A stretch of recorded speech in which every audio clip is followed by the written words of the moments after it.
Today I'm going to show you Tweetdeck, which will help make your life easier as an educator when you are trying to follow Twitter chats. So this is my Tweetdeck. See that we are at tweetdeck.twitter.com, and this is part of Twitter. So you do not have to have a separate account for this. It's already in there. Makes it super easy to follow along. The first column here is just my home feed. This is what comes up whenever I log into Twitter. This is what you would see on your phone and everything. So we have that here. There's a notifications column, and that would be just like the little bell that you see in Twitter. So you can have those, and they just come up here in their own column. Makes it easy for you to follow along with them. And as you can see, these are self-populating and refreshing themselves as new content comes in.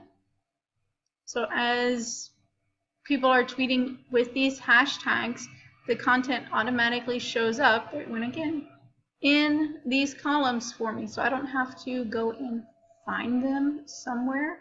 I don't have to always be following them. I don't have to go search for these daily. So it makes life easier. So when we do our Twitter chats, this would be a great tool for you to use to help you follow along, because as you've already seen a couple of times, it automatically populates as stuff comes in.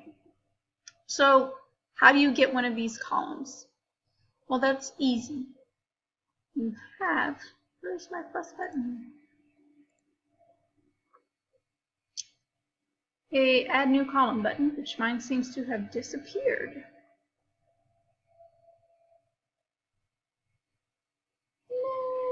Had to refresh my screen. My add column button went away. But here it is, right here. It'll be underneath all of your separate columns here.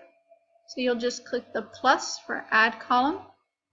And generally the way that I add hashtags that I'm following is I do a search, and then I do the hashtag. And then for our class, we're going to be using EDU0427. That is the course number. And that is what you'll put in all of your tweets that you tweet out during our Twitter chat, or anything that you find that might be interesting and helpful to your classmates or you want me to see. And I just hit enter, and it populates and creates its own little column down here. Goes all the way to the end. You can reorder these here on the side. So if I wanted to move this list down here and I wanted to move this up here to the top, I can do that. I can just click and drag those and reorder them. You see that it says new recent tweets. New tweets will appear here. Once we start tweeting out as a class, this column will populate. So this is just an easy way for you to keep up when we are doing Twitter chats, or if you happen to participate in any other ones. Again, as you're seeing, this EdTech column has a little bit of stuff going on right now. And that's because a lot of people will just include EdTech in a tweet that they put out when it deals with EdTech. And so it gets a little more traffic than a regular hashtag would. So I hope this is helpful for you, shows you how to use Tweetdeck to make your life a little easier for when we do our Twitter chats in class. Hope this helped. Bye.